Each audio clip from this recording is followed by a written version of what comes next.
आपण त्रयस्थपणे एखाद्या नात्याकडे बघतो तेव्हा सहज म्हणतो, अरे तो तुला इतका त्रास देतोय, मग तू सोडून का नाही देत? किंवा ती तुझ्याशी इतकी वाईट वागते, तरी तू तिच्याच पाठीमाग का फिरतोयस? आपल्याला ते सोपं वाटतं, पण सायकोलॉजी सांगते टॉक्सिक रिलेशनशिपमध्ये अडकलेल्या व्यक्तींसाठी ते नातं म्हणजे एक अदृश्य असा तुरुंग असतो. आज आपण जाणून घेऊयात की माणसं अशा विषारी नात्यामध्ये का अडकून राहतात.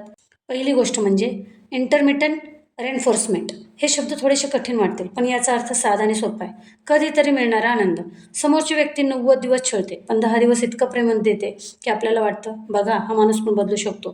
तो एक छोटासा आनंदाचा क्षण आपल्याला पुढचे 100 दिवस छळ सोसायला मजबूत करतो. हे अगदी जुगारासारखं आहे बरं का.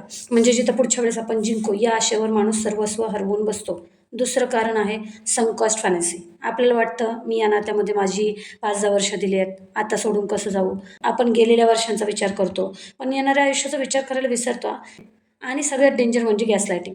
समोरची व्यक्ती तुमचं मन अशा पद्धतीने वळवते की तुम्हालाच वाटायला लागतं, कदाचित मीच चुकीचं आहे, माझ्यामुळेच हे सगळं होतंय. तुमची सेल्फ एस्टीम आहे ना, म्हणजे जे स्वतःची किंमत आहे ना, इतकी शून्य केली जाते की तुम्हाला वाटतं या व्यक्तीशिवाय माझं कोणीच नाही आणि मला बाहेर कोणी स्वीकारणारच नाही. सायकोलॉजीमध्ये याला ट्रॉमा बॉन्डिंग म्हणतात. ज्या व्यक्तीने आपल्याला जखम दिली ना, आपण तिच्याकडूनच अपेक्षा करत राहतो की ती मलम लावेल. हे एक असं सर्कल आहे की ते कधीच संपत नाही. समाजाची भीती, एकटेपणाची भीती, लोक काय म्हणतील, हे विचार आपल्याला त्या नरकामध्ये ठेवायला भाग पाडतात. थोडक्यात काय, तर जे नातं तुम्हाला संपवतंय ते वाचवण्यासाठी स्वतःचा बळी देऊ नका.